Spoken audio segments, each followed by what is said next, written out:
Welcome to Business Innovators Radio, featuring industry influencers and trendsetters sharing proven strategies to help you build a better life right now. You are listening to the Brilliance Business Show, conversations with leading experts in business. I am your host, Mark Stephen Pooler. We have a wonderful guest today, Heather Maio-Smith. Heather is an award-winning storytelling pioneer and technology visionary, helping people tell their stories in a unique way. This is going to be a great conversation. Heather, welcome to Brilliance Business. Thank you for having me, Mark. Happy to be here. I'm really looking forward to a conversation with you today, Heather. Before I get started, I just need to make a legal disclaimer. Heather is not offering legal advice or legal assistance, so let's get started with the show. Heather, can you share with our listeners a little bit about yourself and your business? So I started in the museum exhibition world. And I was doing these exhibitions mostly for, I don't know why, but I began to specialize in Holocaust and genocide exhibitions. And through this process, I was having amazing stories, conversations with these survivors of these genocides. And they were so inspiring. And we had so much, they taught me so much that one day I said to myself, I can't imagine my great-grandchildren not being able to have the same conversations that I was having with these people. And so that led me on a journey to find a solution to somehow replicate the experience of having a conversation with an individual who was not physically with you. So we started on this journey in 2010, and we did a program called Dimensions in Testimony. It was massively successful, even though we didn't know if it would be when we were doing it. And it was basically a research project. And then we started to see that it really was having the effect that I had envisioned.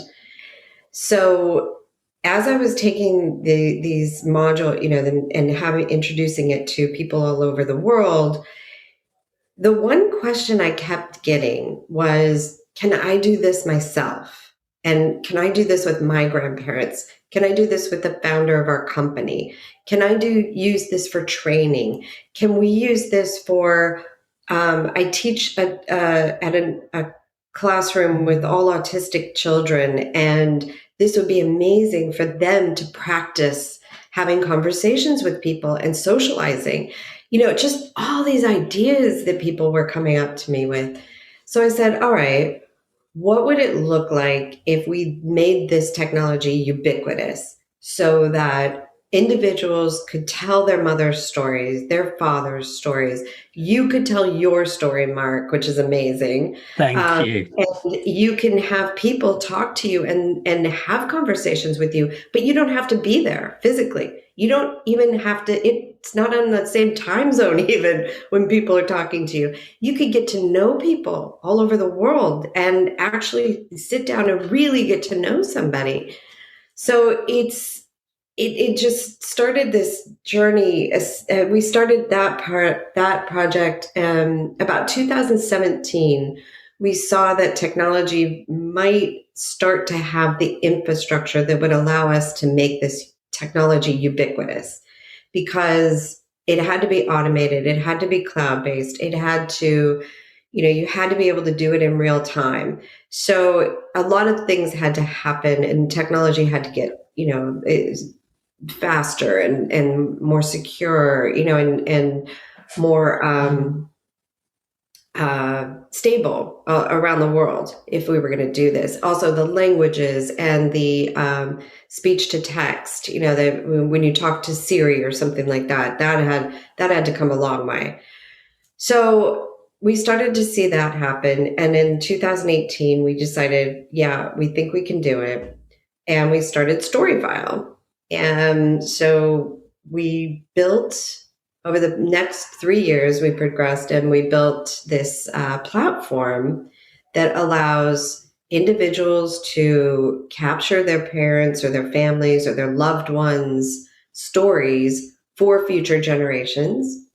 You can, we have companies that are doing corporate training using the platform, or book authors that want to do a book tour or want to be in and active in every single book club around the world. Obviously they can't do that in person, but through their story file, they can be engaged in all these book clubs conversations with, and just the possibilities are endless. Anyway, so we started with a StoryFile Life, which is the actual consumer product for families and family heritage, for personal use.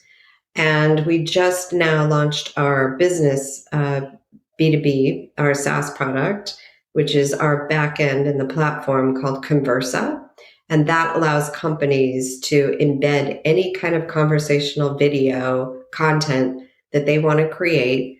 They can embed it anywhere on their websites. They can put it in their learning management systems they can put it in their training curriculum. They can put it, have the CEO talk to every new employee before they start at the company.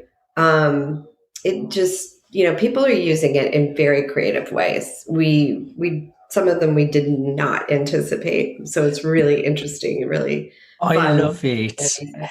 Heather, the pandemic showed us the power of virtual and how powerful being online is. Mm-hmm. What I did love about what you said, when grandparents are sharing their stories for future generations, what a gift to be able to, years down the line, look at your great grandparents' stories. That's a real treasure and a real gift. But telling stories is really close to my heart. I always share my story.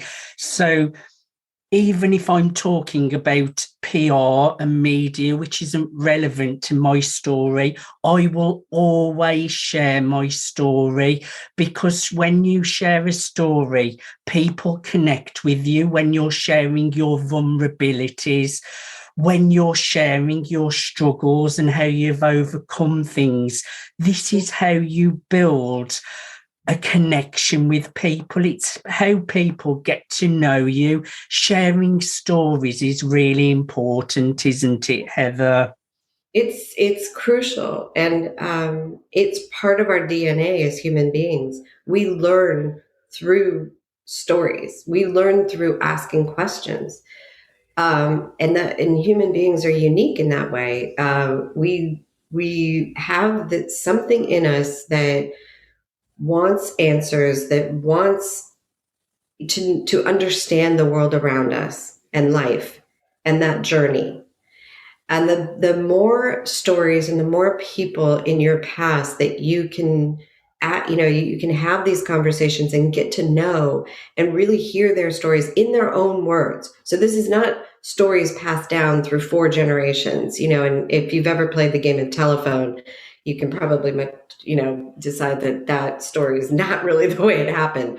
But if you hear it from them and you hear them tell it, that in their own words, in their own voice, you see them on video, you see how much it means to them, you internalize all of that. So you yourself, Mark, are a kind of your identity is created through all the people and all the stories that lived before you. Yes. And all of your experiences as well. So we need to tell those stories and keep them alive for people. And it is such a gift now that we have the technology to keep these stories and hear them and really engage with those individuals. And you're right, it's about the engagement. So once you start asking your own questions and they're answering you, you immediately feel that connection, you feel that engagement. It's different than reading it on a page or watching a documentary or watching a movie necessarily, because those are passive experiences, and those are things that are created to, they come at us. We don't have any agency in that discussion.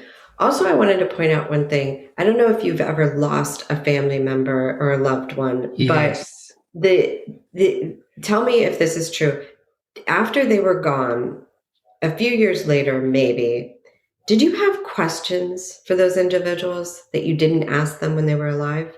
There's always questions, and you also only have like a photo normally that reminds you of them as well. So having something visual as well is absolutely incredible.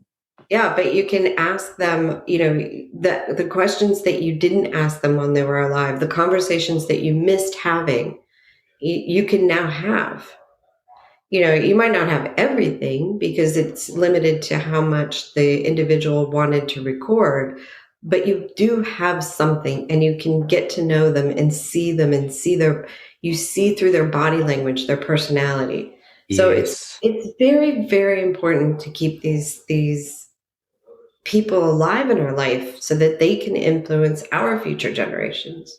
I think this is an incredible concept that you've put together and created such a brilliant business. It's really, really unique. And I think it's really special, Heather. I really do. And it can bring cultures together. You can connect with other cultures, other religions, learn from their stories. So it's a great way to connect people and make people closer together. I love it.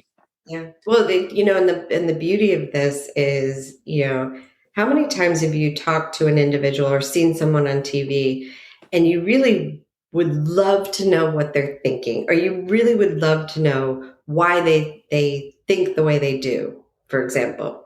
So I'm in the United States, obviously, you could probably tell that from my accent. And this country is incredibly polarized, especially over the past few years. He shall remain nameless, but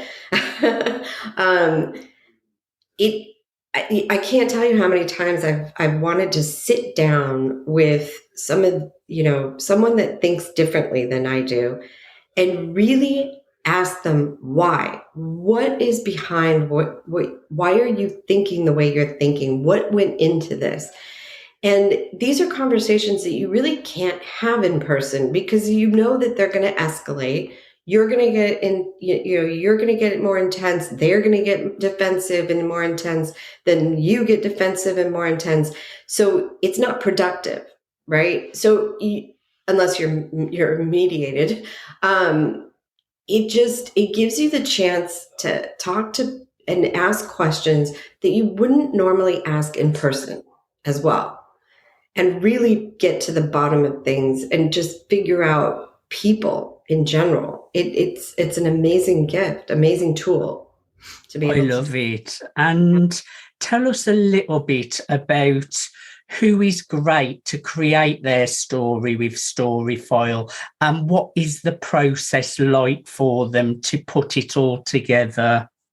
First of all, it's for everyone. I mean everyone. We have parents that are doing story files with their 10-year-old children, and they intend to do it every 5 years until they're about, I think most of them will probably stop around 25, and then do it every 10 years or so. But I mean, think how cool it would be I don't know if you have children, but for your children to talk to you at 16 or 15, it would be amazing.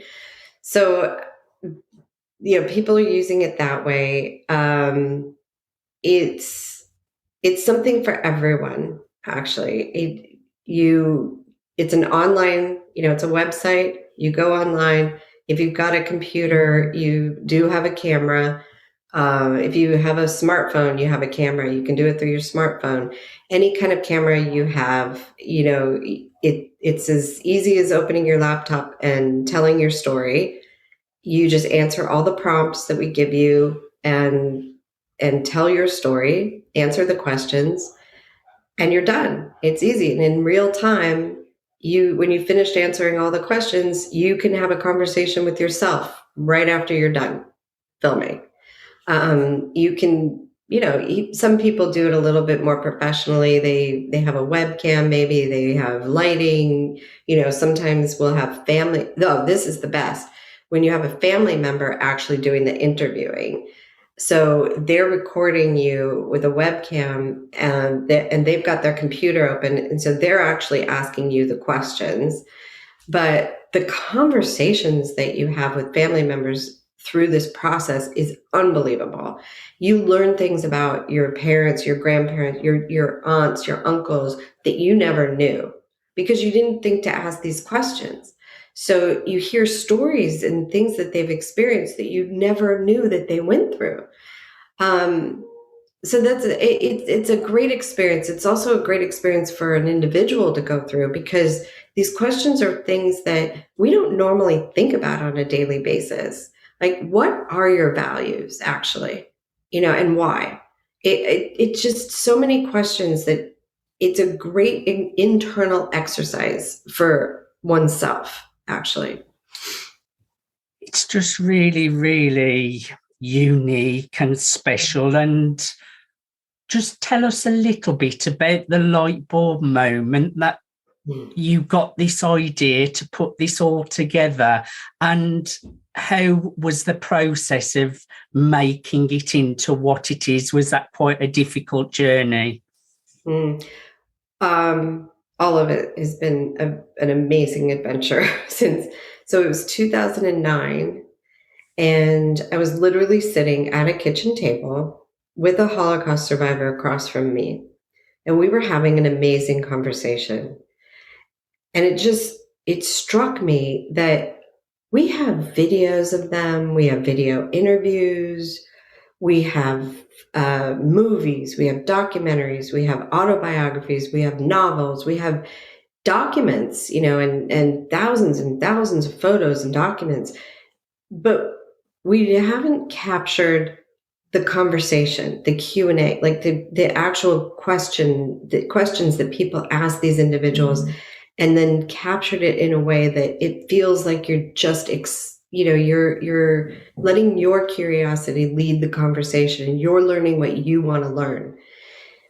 So I thought about it. I said, there must be a way to replicate this experience. And that led me on it wasn't until 2012 we did the first proof of concept. Then we did the first pilot in 2014. And then it really took off. You could feel the power of it once we did that pilot. I didn't actually know that it would really work the way that we intended it to work until it was probably 2016, 15 or 16. And we were testing it in a museum, a rather large museum. And what we wanted to test was whether or not just a random person, could come up to the individual or the experience and actually ask them anything they wanted to ask and just have a natural conversation. And I didn't realize that it would work until that happened at this particular museum. There was a little boy. He was about 13 years old, and he was with his parents, and I'm kind of guessing that he was a little bit on the spectrum. And he watched a group of people that were engaging with the Survivor, the project that we had done, the pilot. And I asked him if he wanted to ask any questions himself. And he, shyly said, no. And he continued to watch, though. And about 4 or 5 minutes later, his mother came up to me and she said, "Would you mind if he asked a question?" And I said, "Of course not. This is what we're here for. He can ask anything he wants." He asked a question. He was pretty, satisfied with the answer. He asked another question. Again, he was obviously, he knew exactly what to do, went up right up to it, I think because he had been watching the other people do it. And then they said, "Thank you very much," and they went away. They came back about 30 minutes later, and she says, "My son has another question." He asked the question, and then they left again.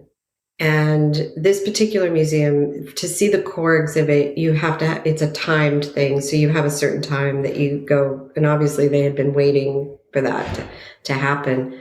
So it was time for them to go through the core exhibit. He came back an hour and a half later, and his mother said, "My son has another question for Pincus. Can he ask again?" And I said, "Of course." And he went up and he asked this individual, did you want revenge?" And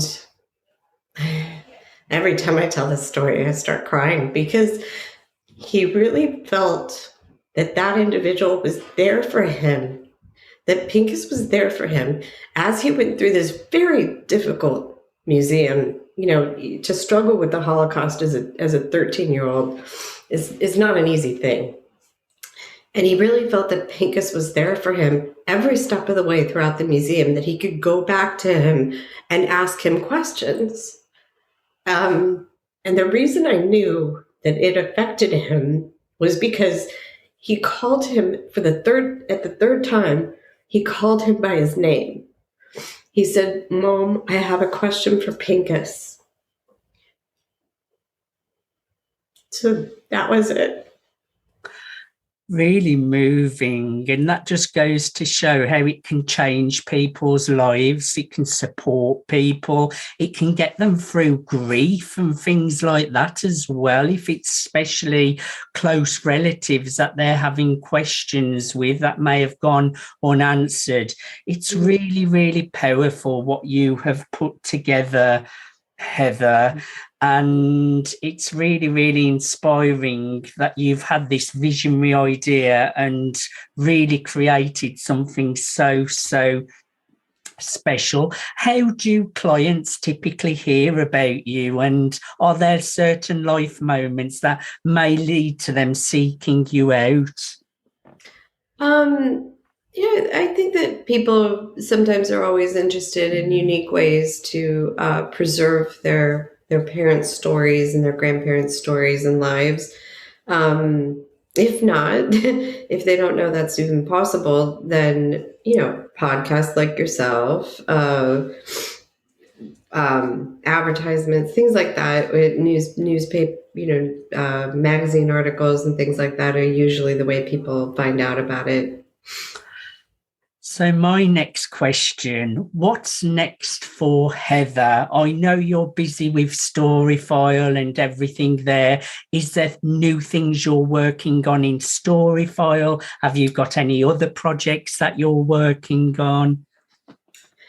We just launched our B2B platform. The thing that interests me most is constantly iterating our products and bringing in new ways to preserve those stories and giving our customers new things that they can do. And they, using photos and telling stories about photos and the people in them, so you don't forget their names, or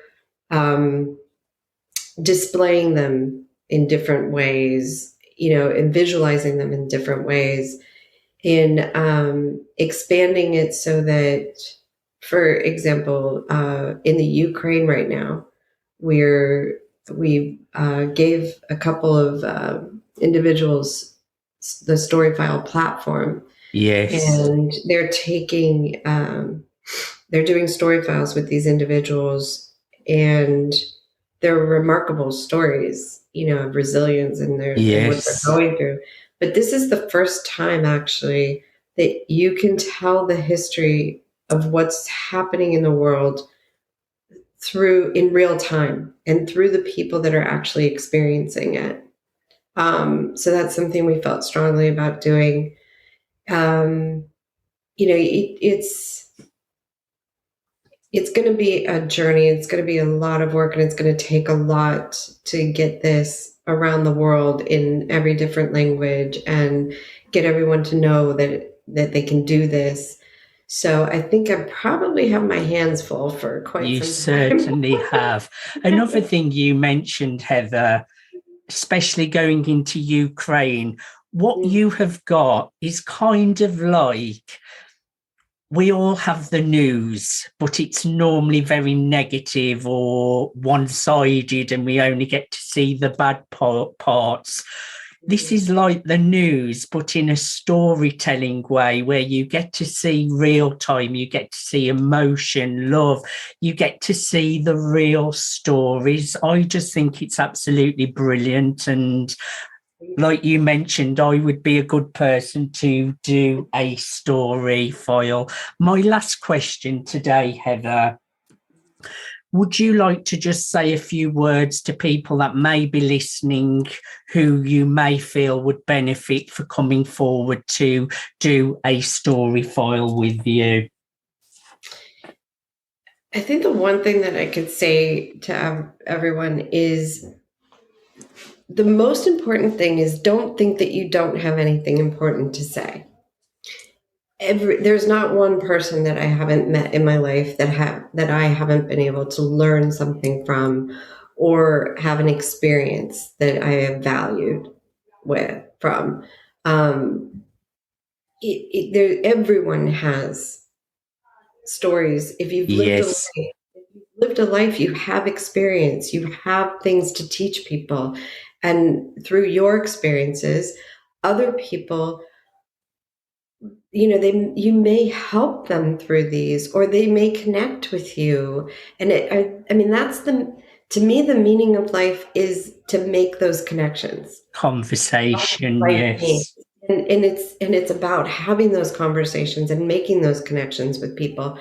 So I would encourage everyone to do some form of a story file, whatever you don't have to do all 2,000 questions that are on the platform. You can do 100, 200, 250, 500, whatever you feel comfortable with, but leave it for your generations. Legacy, leave a legacy. In the future, we will have a mobile app that'll come out, and you'll be able to actually make your story file public if you wanted. So what we want to create ultimately is an archive of humanity. Brilliant. So if you're diagnosed, let's say, with ALS, for example, I'm just picking one horrific disease. The first thing you might do is go onto Google and go, okay, well, what's next? How do I tell my kids? What am I going to experience? Well, why can't you just talk to someone who has gone through exactly what you're going to go through? Yes. And hear their experience. What did they do in this situation? What did they do when they couldn't brush their teeth anymore? What did they do about not being able to speak? And how did they use the machines? How did they tell their kids? It's all those questions. When you're confronted with something, you tend to go to Google or go to something, or go to a friend maybe, or talk about it. But those friends might not have actually had your experience. So you need to find someone, and that could take a long time. Or you go through Google and you're, 20 hours down a rabbit hole and you still haven't found your answer. Why can't you just ask someone? Just ask another human being what they've gone through. It's so meaningful to hear someone else that has gone through the experience that you're about to go through, I can't tell you how it's truly a gift and truly helpful to hear from those people and those individuals, especially when you're confronted with something that you didn't expect, that you don't know what it is, and you don't know what's going to happen. Yeah, because that can be terrifying. So to hear someone else's experience and what they did maybe and how they got through it, how they coped, it's all truly, truly helpful. There's so many ways this can benefit and support people, so many different ways. And like you mentioned, everyone has a story. Heather, thank you so much for coming on to Brilliance Business. My last final question, can you share with our listeners how people can connect with you? Oh, easy. Just go on StoryFile.com and or StoryFile.com/life if you want to do your personal story file. And my email is heather@storyfile.com. Super easy. So very easy. Storyfile.com, StoryFile/life. No, StoryFile.com/life or heather@storyfile.com. All the other social media ways that people, get to know something nowadays. Heather, I thoroughly enjoyed having you on the show. Thank you for being my guest. Thank you so much. The pleasure's all mine. You have been listening to the Brilliance Business Show, conversations with leading experts in business. Thanks for listening to Business Innovators Radio. To hear all episodes featuring leading industry influencers and trendsetters, visit us online at businessinnovatorsradio.com today.